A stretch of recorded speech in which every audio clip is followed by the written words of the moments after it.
Hola, soy Javier de Ochoa Bordados. Esta pececita tan mona que veis aquí, que es el actuador de la guía de la máquina, nos ha costado varios cientos de euros repararla por un error humano cometido por mí, que también me equivoco. ¿Por qué me he equivocado? Por las prisas. Porque las prisas es lo que hace que no cumplas todos los pasos que te aseguran que no te equivoques a la hora de bordar. Pasos que os voy a explicar ahora mismo. Estos pasos los voy a simplificar en 3 grupos: dibujo, hilo y área de bordado. Lo que con un acrónimo, para que os acordéis, sería DIA: dibujo, hilos y área de bordado. A partir de ahora me voy a referir a estos pasos como DIA, porque son los que tenéis que seguir para no perder dinero en vuestro día a día en el taller de bordado.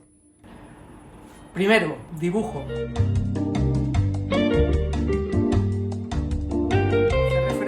A 2 puntos. Punto A, que el fichero sea único y que tengamos claro cuál es el fichero que tenemos que cargar en nuestra máquina.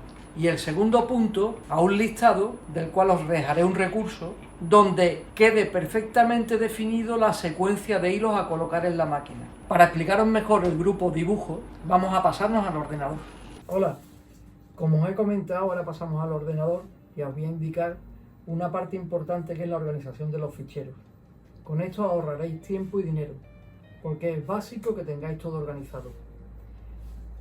Os he puesto aquí en un PowerPoint, os he organizado una ficha explicándolo como yo lo tengo organizado. Después de 17 años, creo que es bastante óptimo y os puede servir.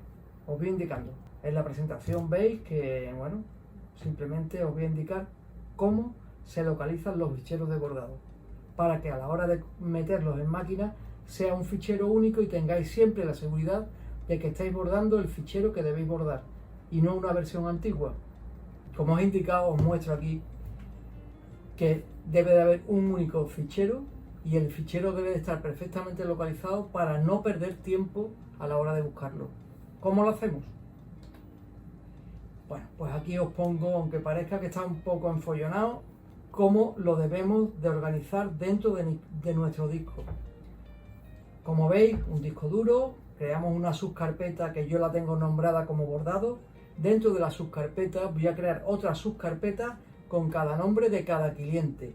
Y dentro de esa subcarpeta de cada cliente creo los distintos proyectos. Y dentro de un mismo proyecto tendré las versiones editables y a continuación una última subcarpeta que contendrá un único fichero, que es el fichero que mandaremos a máquina. Ese fichero debe de estar perfectamente actualizado y así no nos confundiremos a la hora de bordar. Aquí os pongo un ejemplo de la ruta, pero para concretar más voy a poner nombres más reales con lo que normalmente tenemos. Lo veis aquí, por ejemplo, disco duro C, carpeta principal bordados, y dentro de la subcarpeta he mostrado 2 clientes, por ejemplo Aceralia y Yeguada Romero. Dentro de Aceralia veis que hay 2 carpetas de momento: imagotipo en pecho con las distintas versiones, imagotipo en pecho 01, 02, 03. Ese número de orden indica las distintas revisiones que he ido realizando sobre el fichero editable. Y al final veis que meto otra subcarpeta que siempre la llamo igual, que es a máquina. Dentro de esa subcarpeta coloco el fichero *.dst, que es el que voy a copiar después en la máquina para bordarlo. Aquí os explico cómo es la numeración que yo utilizo.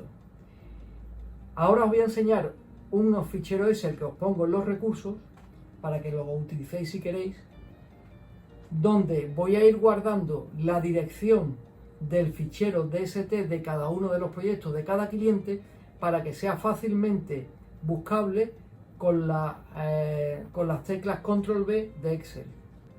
Esa es la estructura del fichero y como veis tiene un número de orden, la fecha de creación, la descripción, el cliente, que en este caso sería Aceralia por ejemplo, y como veis donde pone ubicación, si tecleamos file // y la dirección donde se encuentra, al pinchar en él automáticamente el explorador de Windows se nos vaya a esa dirección, para que sea fácilmente localizable el fichero DST.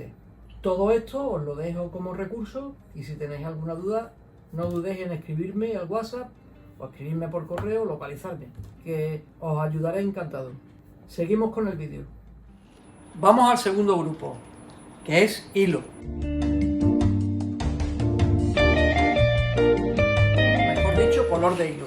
Este igualmente tiene dos apartados, que serían la colocación del hilo en la aguja correspondiente y antes de darle al dibujo, antes de darle al botón de Start, volver a comprobar que el hilo ha pasado por todo el circuito y lo tenemos en la punta de la aguja. Voy a indicaros, por ejemplo, cómo colocar un cono de hilo y comprobar desde el principio hasta el final que el hilo está correctamente enhebrado. Cortamos hilo, colocamos el nuevo cono de hilo, aprovechamos, en un vídeo anterior os enseñé cómo hacer un nudo que facilita mucho la labor de colocación y tiempo en la colocación del hilo, y tiramos del hilo para pasarlo por la aguja, comprobando siempre, una vez que se carga la bobina, que el circuito está completo. No lo dejéis para el final porque se os olvidará. Comprobar que el hilo colocado ha pasado por la punta de la aguja. Os voy a indicar cómo comprobar que el dibujo cabe en el área de bordado que nos facilita el bastidor. Primero colocamos el bastidor.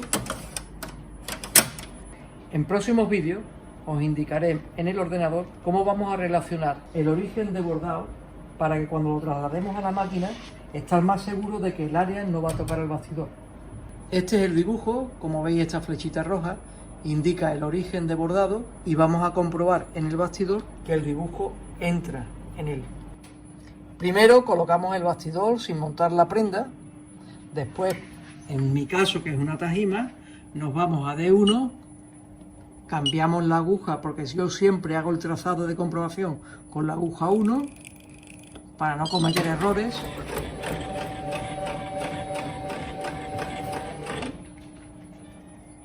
Pasamos al punto 1, D1, trazado, lo ponemos en alta o baja velocidad de comprobación y observamos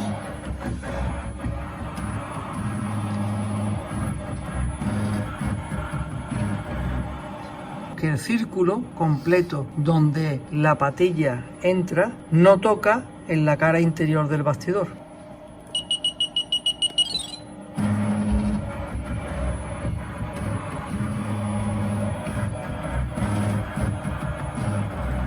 Una vez que ya hemos comprobado eso, podemos ir tanteando con la patilla nuevamente de que la patilla, que es lo importante, no va a tocar en el bastidor.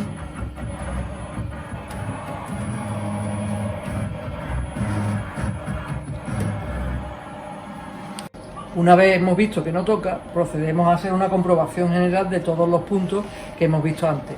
1. Que el dibujo es el correcto y la última versión. Que los hilos que hemos cambiado han pasado por todo el circuito y están en la punta de la aguja para empezar a trabajar. Y por último, que el área de bordado no toca al bastidor. Comentaros otro detalle que debéis de comprobar cuando estéis en el proceso normal de trabajo y cambiéis una canilla. Si cambiáis la canilla, que no se os olvide comprobar de qué está puesta, porque si le dais a la máquina, el hilo sin canilla se enganchará y romperá la prenda. A veces pasa. Entonces debéis de comprobar siempre que el portacanillas con su canilla está en su sitio. Espero que os haya gustado el vídeo y que os haya servido. Os recomiendo que os suscribáis a nuestro canal y nos sigáis en todas las redes sociales. Además, informaros de que hemos sacado nuestras primeras formaciones, que os dejo el enlace aquí abajo. Nos vemos en el próximo vídeo. No lo olvidéis. Comprobar siempre.